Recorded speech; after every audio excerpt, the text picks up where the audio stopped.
Campus Vibes. Campus Vibes.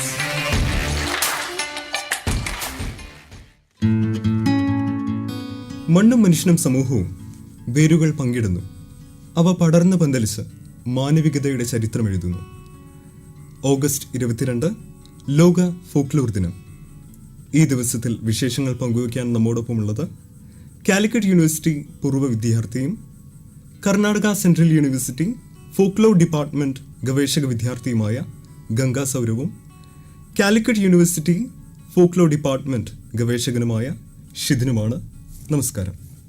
August 22 ലോക folklore ദിനം.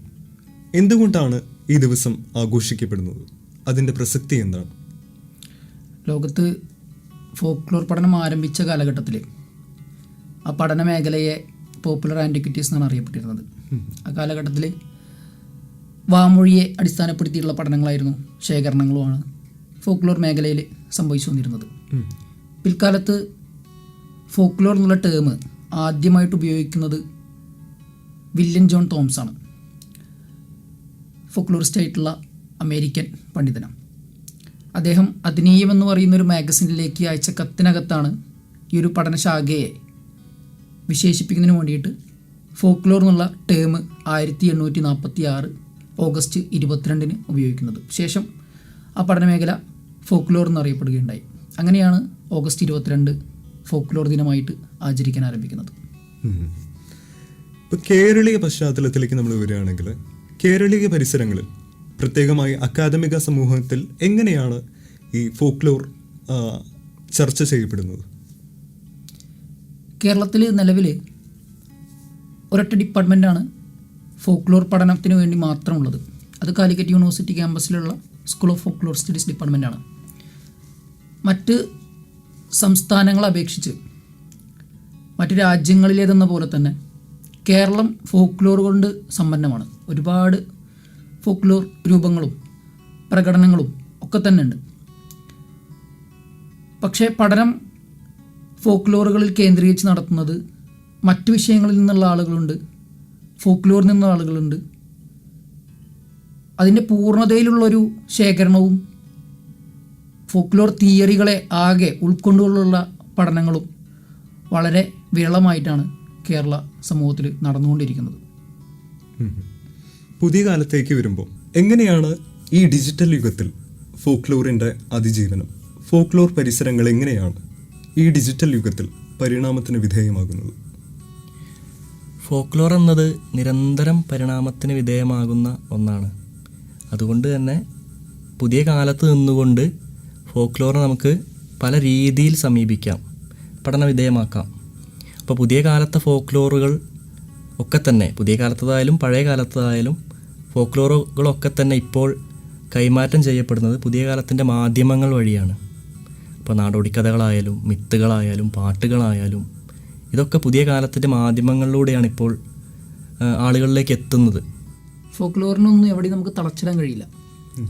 കാലം മാറിക്കൊണ്ടിരിക്കുമ്പോൾ മനുഷ്യന് മാറുന്നു, മനുഷ്യ സംസ്കാരം മാറുന്നു, മനുഷ്യൻ്റെ ആവശ്യങ്ങളും ആഗ്രഹങ്ങളും മാറുന്നു. അതോടൊപ്പം ചേർന്നാണ് ഈ സാങ്കേതിക വിദ്യയൊക്കെ വളർന്നുകൊണ്ടിരിക്കുന്നത്. അവിടെ മനുഷ്യൻ്റെ സംസ്കാരത്തിൻ്റെ ഭാഗമായി, വിശ്വാസത്തിൻ്റെ ഭാഗമായി നിൽക്കുന്ന ഫോക്ലോറുകളും മാറ്റം സംഭവിച്ച് പുതിയ കാലഘട്ടത്തിലേക്ക് എത്തി നിൽക്കുന്നുണ്ട്. ശരിക്കും പറഞ്ഞാൽ ഈ ഒരു ഡിജിറ്റൽ യുഗത്തിൽ ഇപ്പോൾ AI ഒക്കെ ഏറ്റവും കൂടുതൽ ചർച്ച ചെയ്തുകൊണ്ടിരിക്കുന്ന ഒരു കാലഘട്ടത്തിലൂടെ കടന്നുപോയിക്കൊണ്ടിരിക്കുന്നത്. ഈ ഒരു കാലഘട്ടത്തിൽ അതിനൊക്കെ ഉൾക്കൊണ്ടുകൊണ്ടുള്ള പഠനങ്ങളായിരിക്കണം രൂപപ്പെടുത്തിയെടുക്കേണ്ടത്. ഡിജിറ്റൽ ഫോക്ലോറൊക്കെ തന്നെ ചർച്ച ചെയ്യപ്പെടുന്ന കാലഘട്ടമാണ്. അത്തരത്തിലുള്ള പഠനങ്ങൾക്ക് നമ്മൾ നേതൃത്വം കൊടുക്കേണ്ടതായിട്ടുണ്ട് ഫോക്ലോർ പഠിച്ചുകൊണ്ടിരിക്കുന്ന ആളുകൾ. അതുപോലെ തന്നെ പഴയകാലത്തിൻ്റെ ഫോക്ലോറുകളെ കൃത്യമായി ഡോക്യുമെൻ്റ് ചെയ്ത് വരാനിരിക്കുന്ന ഒരു കാലത്തിലേക്ക് കൈമാറാൻ വേണ്ടിയിട്ട് നമുക്ക് സാധിക്കും. അതാണ് ഇതിൻ്റെ ഒരു ഗുണം എന്ന് പറയുന്ന. അപ്പോൾ പുതുതായി ഉണ്ടായി വരുന്ന ഫോക്ലോറുകൾ അത് ഏതൊരു കൂട്ടത്തിൽ നിന്നായാലും, അപ്പോൾ പുതിയ കാലത്തിൻ്റെ ഒരു വാട്സപ്പ് കൂട്ടായ്മയിൽ നിന്നോ അല്ലെങ്കിൽ ഒരു അടിയന്തര സാഹചര്യത്തിൽ ഉണ്ടാവുന്ന ഒരു കൂട്ടത്തിൽ നിന്നോ ഉണ്ടാവുന്ന ഫോക്ലോറുകളൊക്കെ തന്നെയും നിലനിൽക്കുന്നത് ഇന്നത്തെ മൂല്യത്തിൻ്റെയും ഇന്നത്തെ കാലത്തിൻ്റെ ആവശ്യങ്ങൾക്കും അനുസരിച്ചാണ്. അതിനൊരിക്കലും പഴയ കാലത്തിൻ്റെ മൂല്യങ്ങളെയോ ബോധങ്ങളെയോ ഒന്നും ഏറ്റുപിടിക്കാനോ അതിൻ്റെ ഒപ്പം നിൽക്കാനോ സാധിക്കില്ല. പുതിയ കാലത്തേക്ക് വരുമ്പം വിവിധങ്ങളായിട്ടുള്ള മാധ്യമങ്ങളുണ്ട്. സിനിമ അതിൽ പ്രധാനമായും പങ്കുവഹിക്കുന്നു. സിനിമകളിലേക്ക് വരുമ്പോൾ എങ്ങനെയാണ് ഫോക്ലോറിൻ്റെ ഒരു പ്രതിനിധാനം അതിൽ സംഭവിക്കുന്നത്? ഇപ്പോൾ സിനിമകളിൽ പറയുകയാണെങ്കിൽ, ഇപ്പോൾ ഇന്ത്യൻ സിനിമയിലേക്ക് വരികയാണെങ്കിൽ, ഇന്ത്യൻ സിനിമയുടെ ആദ്യ കാലഘട്ടങ്ങളിൽ മുതൽ തന്നെ ഇപ്പോൾ പുരാണങ്ങളായാലും ഈ നാടോടി കഥകളായാലും ഒക്കെ സിനിമയുടെ ഒരു കഥയുടെ പ്രമേയത്തിൻ്റെയൊക്കെ ഭാഗമായി വന്നിട്ടുണ്ട്. ഇപ്പോൾ മലയാള സിനിമ നമ്മൾ എടുത്തു നോക്കുകയാണെങ്കിൽ, മലയാള സിനിമയിൽ ഒരു കാലത്ത് പുരാണ കഥകൾ, വടക്കൻ പാട്ട് കഥകൾ, അതുപോലെ തന്നെ യക്ഷിക്കഥകൾ, ഇതൊക്കെ ഒരു കാലത്ത് മലയാള സിനിമയിൽ ഒഴിച്ചുകൂടാനാവാത്ത പ്രമേയങ്ങളായിരുന്നു. അപ്പോൾ ഇന്നത്തെ കാലത്തേക്ക് വരുന്ന സമയത്ത് പുതിയ നാടൻ പാട്ടുകളായാലും അതുപോലെ തന്നെ ഈ തെയ്യം, നാടോടി കഥകൾ, ഇതൊക്കെ തന്നെ സിനിമയുടെ ഭാഗമായിട്ട് വരുന്നുണ്ട്. ഇപ്പോൾ പുതുതായിട്ട് ഹിറ്റായിട്ടുള്ള സിനിമകൾ കാന്താര, അതുപോലെ തന്നെ മലൈക്കോട്ടെ വാലിബൻ, ബ്രഹ്മയുഗം, ഇതൊക്കെ തന്നെ ഒരു ഫോക്ക് ഐഡൻറ്റിറ്റിയൊക്കെ വെളിപ്പെടുത്തുന്ന തരത്തിലുള്ള ചിത്രങ്ങളായിരുന്നു. അതുപോലെ തന്നെ ഫോക്ലോർ മലയാള സിനിമയ്ക്കകത്തൊക്കെ വലിയ പ്രാധാന്യം നിലവിലുള്ള സമൂഹത്തിൽ ലഭിച്ചു വരുന്നുണ്ട്.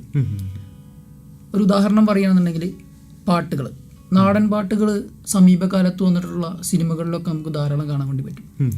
ഇപ്പോൾ പാലാപ്പള്ളി എന്ന് പറയുന്ന പാട്ട്, അതൊരു കണക്ക വിഭാഗത്തിൻ്റെ ഒരു പാട്ടിൻ്റെ സ്ട്രക്ചർ എടുത്തുകൊണ്ടാണ് അങ്ങനത്തെ ഒരു പാട്ട് തയ്യാറാക്കിയിട്ടുള്ളത്. എള്ളുള്ളേരി എന്ന് പറയുന്ന പാട്ട് ഗോത്ര വിഭാഗത്തിൻ്റെ പാട്ടാണ്, മംഗലം കളിപ്പാട്ടിൻ്റെ ഭാഗമായിട്ടുള്ള പാട്ടാണ്, മാവില സമുദായത്തിൻ്റെ പാട്ടാണ്. തില്ലേലേലേലേ പുള്ളേറങ്കുമ എന്ന് പറയുന്ന പാട്ട് ഇരുള വിഭാഗത്തിൻ്റെ കുമ്മികളിയുടെ ഭാഗമായിട്ട് അവർ കളിച്ചു വരുന്ന പാട്ടുകളാണ്. അപ്പോൾ ഈ പാട്ടുകളൊക്കെ അതിൻ്റെ ജൈവിക പരിസരത്ത് നിന്നും മറ്റൊരു സന്ദർഭത്തിലേക്ക്, സിനിമകളിലേക്ക് എത്തിക്കുന്ന ഒരു സമീപകാലത്ത് നമ്മൾ കണ്ടുവരുന്നുണ്ട്. വലിയ സ്വീകാര്യത പ്രേക്ഷകര സമൂഹത്തിൽ അതിന് ലഭിക്കുന്നു. അതിന് പ്രധാനപ്പെട്ട ഒരു കാരണം ഇതിൻ്റെയൊക്കെ മനുഷ്യൻ്റെ പാരമ്പര്യബോധത്തെ ഉണർത്താൻ വേണ്ടിയിട്ട് ഇത്തരം പാട്ടുകൾക്ക് സാധിക്കുന്നുണ്ട് എന്ന് തന്നെയായിരിക്കും. അങ്ങനെയാണ് പാട്ടുകൾ സിനിമകളിലേക്ക് എത്തുന്നതും മറ്റു മാധ്യമങ്ങളിലേക്ക് എത്തുന്നതും അതിന് സമൂഹത്തിൽ വലിയ പ്രാധാന്യവും സ്വീകാര്യതയും ലഭിച്ചു വരുന്നതിനുള്ള പ്രധാനപ്പെട്ട കാരണം. 21-ാം നൂറ്റാണ്ടിൽ എത്തി നിൽക്കുമ്പോൾ ഫോക്ലോറിൻ്റെ പരിസരം എങ്ങനെ സാങ്കേതിക വിദ്യയുടെ 21-ാം നൂറ്റാണ്ടിൽ പരിണാമം ചെയ്യപ്പെടുന്നു? ഈ പുതിയ കാലത്തിലേക്ക് നമ്മൾ വന്നു നിൽക്കുമ്പോൾ കാലം ഒരുപാട് മാറ്റം സംഭവിച്ചാണ് മനുഷ്യനോട് എത്തിയിട്ടുള്ളത്. മനുഷ്യൻ്റെ പ്രാചീന കാലം തൊട്ട് ഈ ഒരു നൂതന ഇന്നത്തെ ഈ നിമിഷത്തിലെത്തി നിൽക്കുമ്പോൾ മനുഷ്യൻ നിരവധിയായിട്ടുള്ള പരിണാമഘട്ടങ്ങളെ കടന്നിട്ടാണ് ഇവിടെ എത്തിയിട്ടുള്ളത്. നിരവധിയായിട്ടുള്ള സാങ്കേതിക വിദ്യ മനുഷ്യൻ ഇതിനോടകം തന്നെ കണ്ടെത്തി കഴിഞ്ഞിട്ടുണ്ട്. സ്വാഭാവികമായിട്ടും മനുഷ്യൻ്റെ സംസ്കാരം മാറി വരുന്നു. മനുഷ്യൻ്റെ ഇന്നലത്തെ ആചാരങ്ങളല്ല, മനുഷ്യൻ ശീലിച്ചു വന്ന വിശ്വാസങ്ങളല്ല മനുഷ്യൻ പിന്തുടർന്ന് വന്നുകൊണ്ടിരിക്കുന്നത്. അതിലൊക്കെ തന്നെ മാറ്റങ്ങൾ സംഭവിക്കുന്നുണ്ട്. അതോടുകൂടെ മനുഷ്യൻ്റെ ഫോക്ലോറുകൾ, അതിൻ്റെ രൂപങ്ങൾ, പ്രകടനങ്ങൾ എല്ലാം തന്നെ വലിയ മാറ്റങ്ങൾ സംഭവിച്ചിട്ടാണ് നിലവിൽ സമൂഹത്തിൽ അത് നിലനിൽക്കുന്നത്. ചില ഫോക്ലോറുകളൊന്നും നമുക്ക് കാണാൻ തന്നെ സാധിക്കില്ല. അതൊക്കെ നാശോന്മുഖമായി പോകുന്ന ഫോക്ലോറുകളാണ്. ചിലതിനെ പുതിയ രൂപത്തിൽ നമുക്ക് കാണാൻ വേണ്ടി സാധിക്കുന്നുണ്ട്. അതിന് ഉദാഹരണമാണ് നേരത്തെ പറഞ്ഞ സിനിമകളിൽ കാണുന്ന ഫോക്ലോറുകൾ, മറ്റ് പൊതുവേദികളിൽ, ഘോഷയാത്രകളിൽ കാണുന്ന ഫോക്ലോറുകൾ. ഇപ്പോൾ കേരളത്തിലെ പല രൂപങ്ങളും മറ്റ് രാജ്യങ്ങളിൽ പെർഫോം ചെയ്യുന്നതൊക്കെ അതിൽ കാണാം. അപ്പോൾ അതിൻ്റെ മറ്റൊരു രൂപത്തെയാണ് അവിടെയൊക്കെ പെർഫോം ചെയ്യപ്പെടുന്നത്. അതിൻ്റെ യഥാർത്ഥ പരിസരത്തിൽ നിന്ന് അതിൻ്റെ പൂർണ്ണതയിലല്ല അത് നിലവിൽ നിലനിൽക്കുന്നത്. പല മാറ്റങ്ങളും ഇതിനോടകം തന്നെ സ്വീകരിച്ചിട്ടുണ്ട്. കാലം ഇങ്ങനെ മാറി വരുമ്പോൾ പരിണാമിയായ മനുഷ്യൻ്റെ ഫോക്ലോറുകൾക്കും വലിയ പരിണാമം സംഭവിച്ചുകൊണ്ടിരിക്കുന്നുണ്ട്.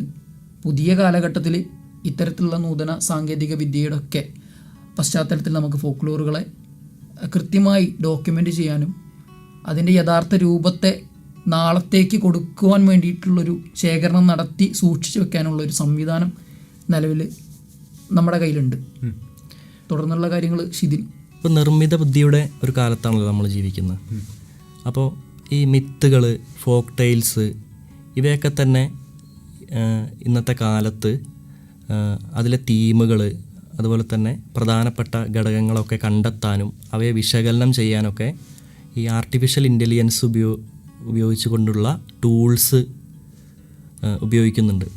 അപ്പോൾ ഇത്തരത്തിലുള്ള ടൂൾസ് ഉപയോഗിച്ചുകൊണ്ട് ഫോക്ലോറിൻ്റെ പഠനങ്ങൾ ഇന്നത്തെ കാലത്ത് ഉണ്ടായി വരുന്നുണ്ട്. അപ്പോൾ വരും കാലത്തും ഫോക്ലോറിൻ്റെ സാധ്യത എന്ന് പറയുന്നത് ഇത്തരത്തിലുള്ള ഡിജിറ്റൽ മേഖലകളിലൂടെ തന്നെ ആയിരിക്കും എന്നാണ് കരുതുന്നത്. അത് ശിതിൻ പറഞ്ഞത് പ്രകാരം നമുക്കത് മനുഷ്യനെ ഇനി പുറകോട്ട് കൊണ്ടുപോകുക എന്നുള്ളൊരു ഓപ്ഷൻ നമുക്കില്ല. ഈ ഒരു മാറ്റങ്ങൾ എന്ന് പറയുന്നത് മനുഷ്യൻ ആവശ്യപ്പെടുന്ന മാറ്റങ്ങളാണ്.